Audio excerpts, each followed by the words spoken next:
Hello! Ayan. So, video ako ngayon. Kasi paulit-ulit ko to actually sinasabi during kapag bago magsimula yung readings ko. No?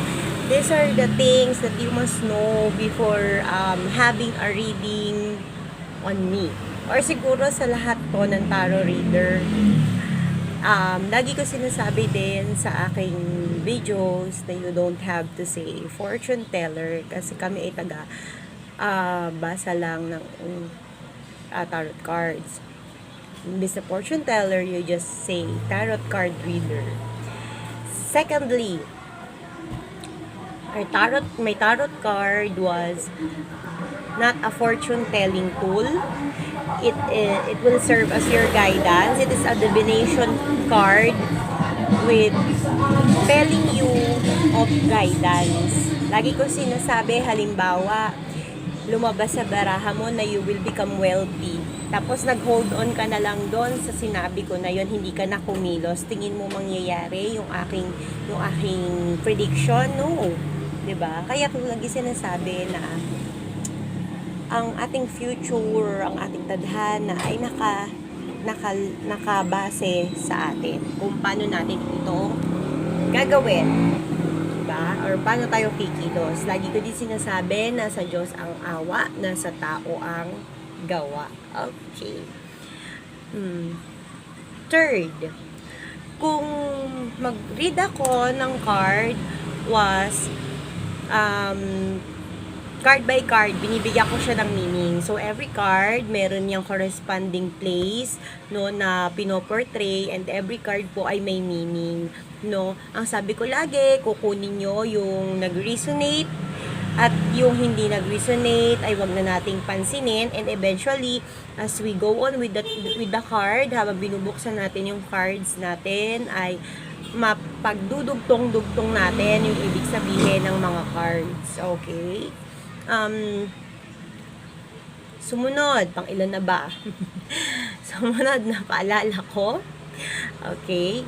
Ang akin pong hinihingi ay exchange of energy lamang na worth 100 pesos every spread. So, halimbawa, you ask for a general reading, that's only 100 pesos and you can ask whatever that you want. Pero halimbawa, gusto nyo ng another reading, love spread reading naman ang gusto nyo, o kaya spread para sa mga nawawalang gamit.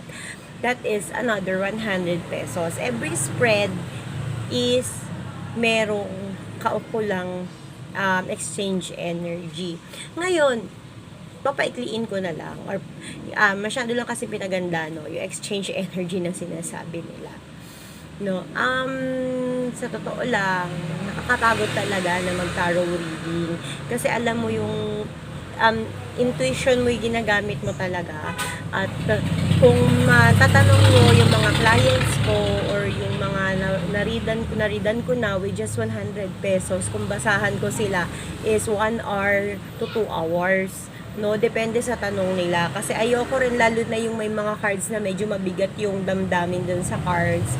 Ayoko talaga na natatapos yung reading namin na mabigat pa rin yung kanilang kalooban. The next is, ako po ay tarot card reader lamang. Wala po ako magagawa with regards sa future nyo or sa mga taong gusto nyo pabalikin, sa mga taong gusto nyo parusahan. I did not practice any witchcraft, no.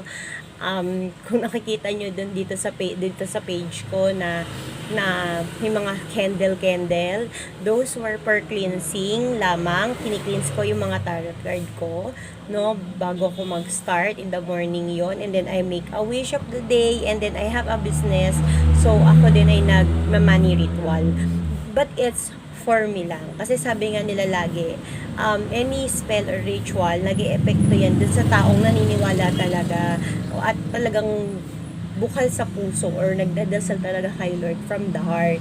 Okay? So, hindi ko siya ino-offer sa iba kasi ayoko sabihin na 100% goods yan. Okay? That's just my paniniwala. Okay? Ang tangi ko lang mabibigay ko bilang tarot reader ay sabihin sa inyong katotohanan. As I always pray, bago ko magsimula, I always ask God na bigyan ako ng tamang katalinuhan, gamitin akong instrumento, pati ang aking tarot deck upang makatulong dun sa aking niriridan. At pawang katotohanan lamang ang nakikita, ang sinasabi ko base sa nakikita ko sa aking mga baraha. No? Kahit na masakit dun sa tao, sinasabi ko pa rin talaga para malaman niya kung paano yung dapat niyang gawin. Okay? Lagi ko sinasabi, payo lang ang kaya kong ibigay at pushing limit lang talaga kasi I didn't practice any witchcraft. Actually, hindi ko talaga siya pinapractice. Baka sabihin nyo, whenever na bago ako mag-start ng tarot reading ko, I always tell my client, wait ma'am, 5 minutes, wait ma'am, give me a couple of minutes, I will pray. Wala po akong Latin na pinipray. Ang pinipray ko lang is Our Father at sumasampalataya ako, and then from within my heart, I just pray with full intention na Lord, gamitin nyo akong instrumento, pati ang aking tarot deck upang makatulong sa taong ito. And also, I give love to my tarot deck kasi kumbaga, siya yung partner ko talaga sa pagbibigay ng mga accurate readings ninyo, mga Madam Shi, no? May nagsasabi din sa akin, napakababa ng singil ko kasi yung iba 1.5, actually nakamit pa nga ako 3.5 ang singil eh. Minamit din ako 8,000 ang singil, no? Bakit mababa ang singil ko? First, I have my job talaga.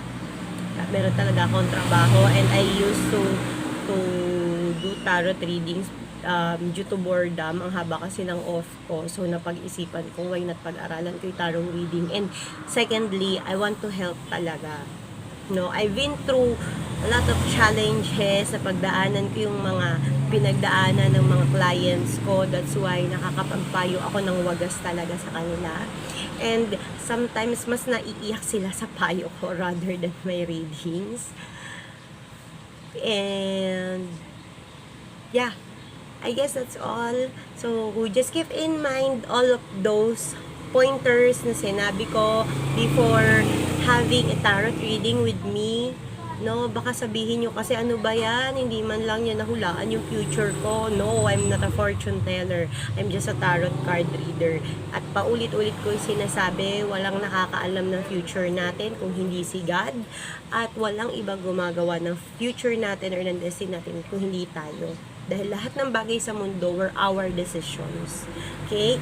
The tarot card and the tarot reader are just instruments to give you guidance. Kaya nga sabi ko lagi, kunin nyo yung nag-resonate, yung hindi nag-resonate, ipagpasawalang bahala, yun na lamang. Maraming salamat po and blessed Sunday sa ating lahat. Let us all rejoice because buhay na naman ang ating Panginoon. Amen.